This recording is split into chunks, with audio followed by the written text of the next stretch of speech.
একদিন হঠাৎ মক্কা নগরীতে প্রচণ্ড ঝড় বৃষ্টি শুরু হল।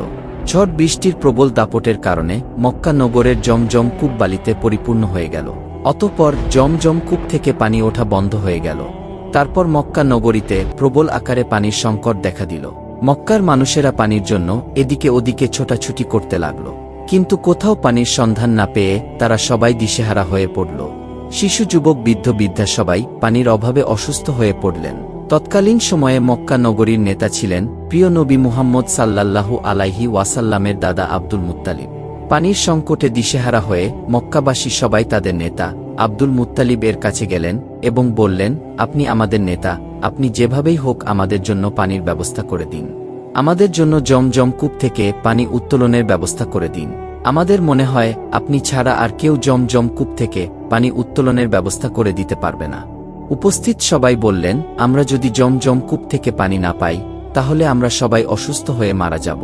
এই কথা শুনে আব্দুল মুত্তালিব ভীষণ চিন্তিত হয়ে গেলেন। তিনি মনে মনে ভাবতে লাগলেন কিভাবে জমজম কূপ থেকে পানি উত্তোলন করা যায়, কিন্তু তিনি কোনো চিন্তা করেই কুল কিনারা পেলেন না।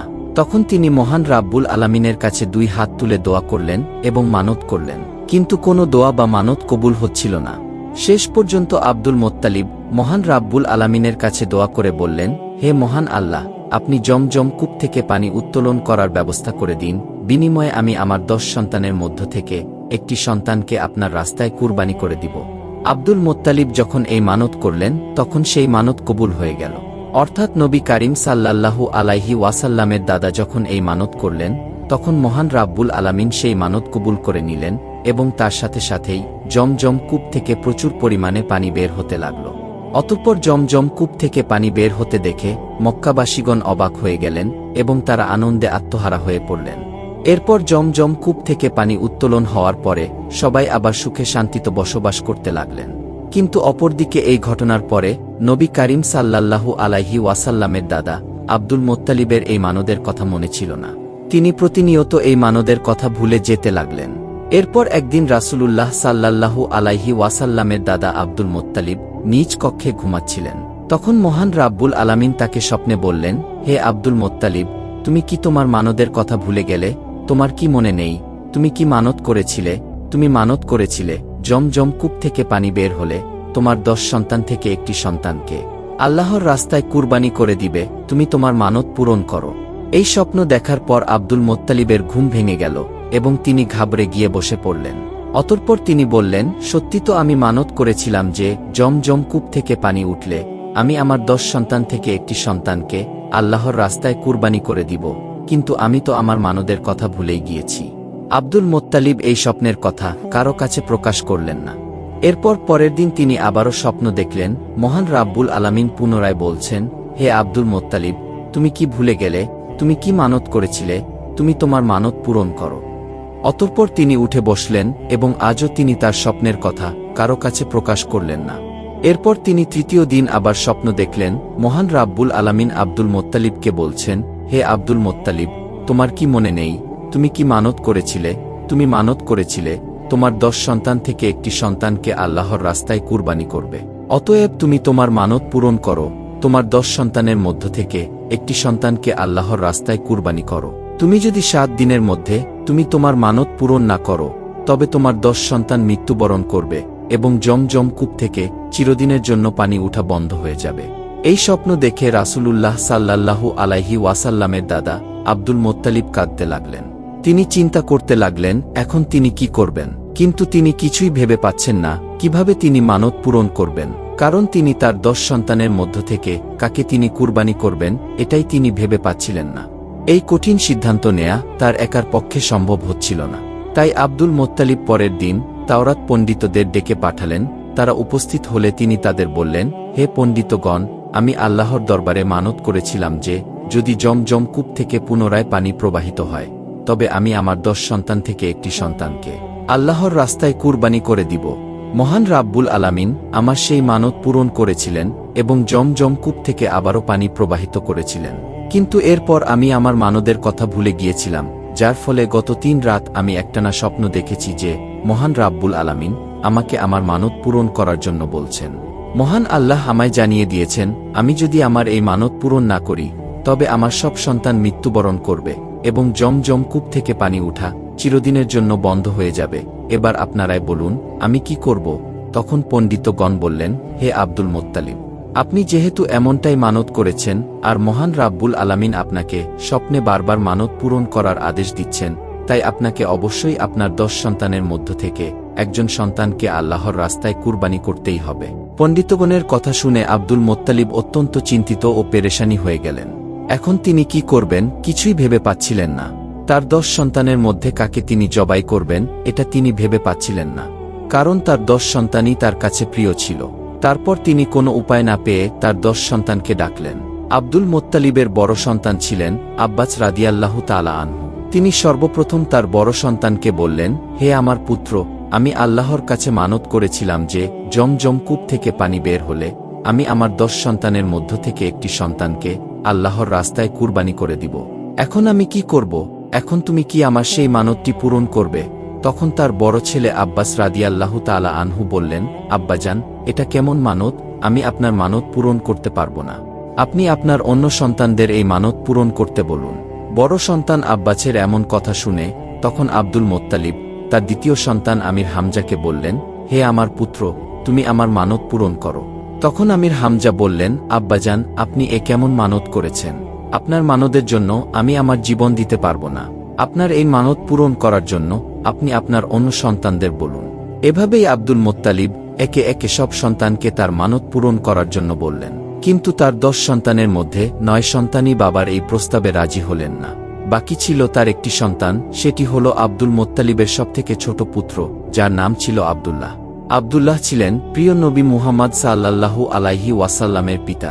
আব্দুল মুত্তালিব তাকে অনেক আদর ও স্নেহ করতেন এবং অধিক পরিমাণে ভালোবাসতেন। যখন আব্দুল মুত্তালিবের প্রস্তাবে তার 9 জন সন্তান রাজি হল না, তখন আব্দুল মুত্তালিব অনেক চিন্তিত হয়ে পড়লেন। তিনি ভাবলেন, এখন আমি কিভাবে আমার মানত পূরণ করব? তখন ছোট সন্তান আব্দুল্লাহ পিতার চিন্তিত মুখ দেখে বললেন, আব্বাজান, আপনার কি হয়েছে? আমি তো কিছুই বুঝতে পারছি না। আপনি কি নিয়ে এত চিন্তা করছেন আমাকে বলুন। তখন আব্দুল মুত্তালিব তার সবথেকে ছোট পুত্র রাসূলুল্লাহ সাল্লাল্লাহু আলাইহি ওয়াসাল্লামের পিতা আব্দুল্লাহকে বললেন, হে আমার প্রিয় সন্তান আব্দুল্লাহ, আমি মানত করেছিলাম যে জমজম কূপ থেকে পানি বের হলে আমি আমার 10 সন্তানের মধ্য থেকে একটি সন্তানকে আল্লাহর রাস্তায় কুরবানি করব। কিন্তু আমার সন্তানগণের মধ্য হতে কেউই আমার এই মানত পূরণ করার জন্য রাজি হচ্ছে না।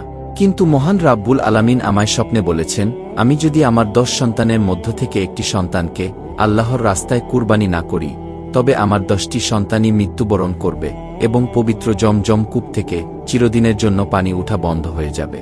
এখন আমি কি করব? তখন ছোট পুত্র আব্দুল্লাহ বললেন, আব্বাজান, আপনি কোনো চিন্তা করবেন না। আব্বাজান, আমাকে আপনি আল্লাহর রাস্তায় কুরবানি করে আপনি আপনার মানত পূরণ করুন। ছোট পুত্র আব্দুল্লাহর এমন কথা শুনে আব্দুল মুত্তালিব স্বস্তির নিঃশ্বাস ফেললেন, কিন্তু অন্যদিকে অত্যন্ত দুঃখ পেলেন। কেননা আব্দুল মুত্তালিবের অত্যন্ত প্রিয় সন্তান ছিল তার ছোট পুত্র আব্দুল্লাহ। প্রিয় সন্তান হারানোর ব্যথা তার হৃদয়ে বইতে লাগল। কিন্তু ছোট পুত্র আব্দুল্লাহকে জবাই করা ছাড়া আব্দুল মুত্তালিবের আর কোনো উপায় ছিল না। কারণ আব্দুল্লাহকে জবাই না করলে তার 10 সন্তানকে হারাতে হবে এবং পবিত্র জমজম কূপ থেকে পানি ওঠা পুনরায় বন্ধ হয়ে যাবে। আর এই কারণে হয়তো সকল মক্কাবাসীগণ মৃত্যুবরণ করবে। এইসব ভাবতে ভাবতে আব্দুল মুত্তালিব তার ছোট পুত্র আব্দুল্লাহকে নিয়ে কাবার উদ্দেশ্যে রওনা হয়ে গেলেন। তারপর কিছুক্ষণ পর তারা কাবার চত্বরে উপস্থিত হলেন। সেখানে সকল মক্কাবাসীগণও উপস্থিত হলেন। এদিকে আব্দুল্লাহকে জবাই করার খবর শুনে মক্কার অন্যান্য নারী পুরুষ সেখানে উপস্থিত হলেন। সেখানে যে সকল নারীরা উপস্থিত ছিল তার মধ্যে একজন ছিলেন ওরাকা বিন নওফিলের কন্যা মরিয়ম। ওরাকা বিন নওফিল ছিলেন তৎকালীন তাওরাত কিতাবের পণ্ডিত। মরিয়মও তাওরাত কিতাবে খুবই পারদর্শী ছিলেন। তিনি জানতেন তাওরাত কিতাবে লেখা ছিল এই আব্দুল্লাহর ওরসেই জন্ম নিবে আখেরি নবী মুহাম্মদ, আল্লাহর প্রিয় হাবিব, পুরো বিশ্ব জাহানের জন্য রহমত, হজরত মুহাম্মদ সাল্লাল্লাহু আলাইহি ওয়াসাল্লাম। অতঃপর ওরাকা বিন নওফিলের কন্যা মরিয়ম আব্দুল্লাহর পিতা আব্দুল মুত্তালিবকে বললেন, আব্দুল্লাহকে কোনোভাবেই কুরবানি করা যাবে না। কেননা তাওরাত কিতাবে লিখিত আছে যে আব্দুল্লাহর ওরসেই জন্ম নিবে বিশ্ব জাহানের জন্য আখেরি নবী হজরত মুহাম্মদ সাল্লাল্লাহু আলাইহি ওয়াসাল্লাম। যদি আব্দুল্লাহকে জবাই করা হয় তবে এই ভবিষ্যৎবাণী কখনো বাস্তবায়িত হবে না। মরিয়মের এমন কথা শুনে আব্দুল মুত্তালিব বললেন, আমি আল্লাহর নিকট মানত করেছিলাম যে জমজম কূপ থেকে যদি পুনরায় পানি বের হয় তাহলে আমি আমার 10 সন্তান থেকে একটি সন্তানকে আল্লাহর রাস্তায় কুরবানি করব। অতঃপর মহান রাব্বুল আলামিন আমার মানত কবুল করেছিলেন। এখন আমারও উচিত আমার মানত পূরণ করা। আর এখন যদি আমি আমার মানত পূরণ না করি, তাহলে আমার 10 সন্তানই মৃত্যুবরণ করবে এবং জমজম কূপ সারা জীবনের জন্য শুকিয়ে যাবে। সুতরাং আমাকে আমার মানত পূরণ করতেই হবে। মরিয়ম তখন বললেন, তাহলে আপনি আপনার বাকি সন্তানদের মধ্য থেকে একজনকে কুরবানি করুন, তবুও যাই ঘটুক না কেন আব্দুল্লাহকে কুরবানি করা যাবে না। প্রয়োজনে মক্কাবাসী রক্ত ঝরাবে, তবুও আব্দুল্লাহকে কুরবানি দিতে দিবে না, কারণ আব্দুল্লাহকে আমরা হারাতে দিব না। এই সময় মক্কার অন্যান্য লোকজনও বলে উঠল, আমরা কোনোভাবেই আব্দুল্লাহকে কুরবানি করতে দিব না। আমরা যদি আব্দুল্লাহর চেহারা দেখে ব্যবসার কাজে বাহিরে যাই বা সফর করি, তবে আমাদের সব কাজেই বরকত হয়। হে আব্দুল মোত্তালিব, আব্দুল্লাহর মৃত্যু আমরা কোনোভাবেই মেনে নিব না, তাই আমরা আপনার ছোট পুত্র আব্দুল্লাহকে কুরবানি করতে দিব না। তারপর আব্দুল মোত্তালিব কোনো উপায় দেখতে না পেয়ে শেষ পর্যন্ত তাওরাত পণ্ডিতের কাছে গেলেন এবং তাদেরকে সমস্ত ঘটনা খুলে বলে এর সমাধান চাইলেন। আব্দুল মোত্তালিবের কাছে সমস্ত ঘটনা শুনে তাওরাত পণ্ডিতগণ বললেন, আপনি এখনই গিয়ে লটারির ব্যবস্থা করুন। লটারিতে উটের নাম লিখুন এবং আপনার ছোট পুত্র আব্দুল্লাহর নাম লিখুন। লটারিতে যার নাম উঠবে আপনি তাকে আল্লাহর রাস্তায় জবাই করে দিবেন। তারপর সকল মক্কাবাসীর সামনে আব্দুল মোত্তালিব লটারির ব্যবস্থা করলেন। তাওরাত পণ্ডিতগণের কথা মতো সেই লটারিতে একটি কাগজে উটের নাম লিখা হল এবং অন্য একটি কাগজে আব্দুল্লাহর নাম লিখা হল। এরপর সেই কাগজ দুটি একটি পাত্রে রাখা হল। তারপর নিয়ম অনুযায়ী পাত্র থেকে কাগজ তোলা হল, কিন্তু প্রথমেই আব্দুল্লাহর নাম উঠে এলো। তখন মক্কাবাসীরা একসাথে বলে উঠল, না, আব্দুল্লাহকে জবাই করা যাবে না, আপনি আবার লটারি করুন। অতঃপর আব্দুল মোত্তালিব দ্বিতীয়বারের মতো আবারও লটারি করলেন এবং দ্বিতীয়বারও আব্দুল্লাহর নাম উঠে এলো। এভাবে একবার, দুবার, 3 বার, 99 বার পর্যন্ত লটারির কাগজ তোলা হল, কিন্তু প্রতিবারই একই ফলাফল আসলো, অর্থাৎ প্রতিবারই কাগজে আব্দুল্লাহর নাম উঠল। প্রতিবার একই ফলাফল আসায় আব্দুল মোত্তালিব হতাশ হয়ে পড়লেন এবং মক্কাবাসীকে উদ্দেশ্য করে বললেন, এটাই আল্লাহর সিদ্ধান্ত, আর কোনো উপায় নেই। যেহেতু আমি মানত করেছিলাম, তাই আমাকে আমার মানত পূরণ করতেই হবে। আর মানত পূরণ করার জন্য আমার প্রিয় পুত্র আব্দুল্লাহকে কুরবানি করতেই হবে। আব্দুল মোত্তালিবের এই কথা শুনে তাওরাত পণ্ডিত ওরাকা বিন নফিলের কন্যা মরিয়ম বললেন, না, আব্দুল্লাহকে জবাই করা যাবে না। আপনি আবারও নতুন করে লটারির ব্যবস্থা করুন। যতক্ষণ পর্যন্ত উটের নাম না আসবে ততক্ষণ পর্যন্ত লটারি চালিয়ে যাবেন। অতঃপর আবারও লটারির ব্যবস্থা করা হল। অবশেষে 100তম বারের লটারিতে উটের নাম উঠে আসলো। তখন সকল মক্কাবাসীগণ আনন্দে আত্মহারা হয়ে উঠল এবং আব্দুল মোত্তালিবও অনেক খুশি হলেন, কেননা এখন তার প্রিয় পুত্র আব্দুল্লাহকে আর জবাই করতে হবে না। এরপর আব্দুল মোত্তালিব আল্লাহর কাছে শুকরিয়া আদায় করে পুত্র আব্দুল্লাহর পরিবর্তে 100 উট আল্লাহর রাস্তায় কুরবানি করে দিলেন। এই ঘটনার পর আব্দুল মোত্তালিবের ছোট পুত্র আব্দুল্লাহ ধীরে ধীরে বড় হতে লাগল এবং আব্দুল মোত্তালিব তার সন্তানদের নিয়ে মক্কা শহরেই বসবাস করতে লাগলেন।